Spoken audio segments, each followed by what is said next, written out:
উত্তর আমেরিকার যে দেশটি সম্পর্কে বিভিন্ন ভিডিওগুলো মানে ভ্যালিজ দেশটি সম্পর্কে যে ভিডিওগুলো এই চ্যানেলের মধ্যে আপনাদের সাথে শেয়ার করেছি, অনেকে বলতেছেন যে ভাই আমি যদি এই দেশটির ভিসা পাই তাহলে আমি বাংলাদেশ থেকে সেখানে যেতে পারবো কিনা।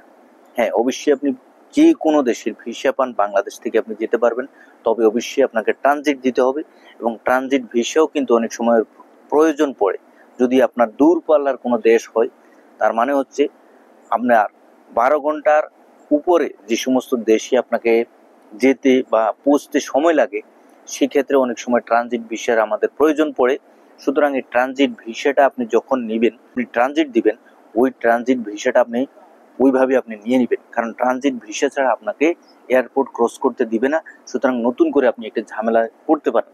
সুতরাং এই ভ্যালিজ দেশটির ক্ষেত্রে, যেহেতু আমেরিকার পার্শ্ববর্তী একটি দেশ, দ্বীপরাষ্ট্র, এই দেশটিতে যেতে হলে অবশ্যই আমাদেরকে ট্রানজিট ভিসা নিতে হবে বা ট্রানজিট যে কোনো একটি কান্ট্রিতে ট্রানজিট দিতে হবে। সুতরাং সেক্ষেত্রে দুবাই হচ্ছে মানে সবচেয়ে বেশি ট্রানজিটগুলো হয়ে থাকে। সুতরাং দুবাই ট্রানজিট ভিসা আপনাকে নিতে হবে। সে বিষয়ে আপনাকে খেয়াল রেখে এই দেশের ভিসা হলে এই বিষয়গুলো মাথায় রেখে আপনি বাংলাদেশ থেকে যেই ভ্যালিজ দেশটিতে ফ্লাই করতে পারবেন। ধন্যবাদ।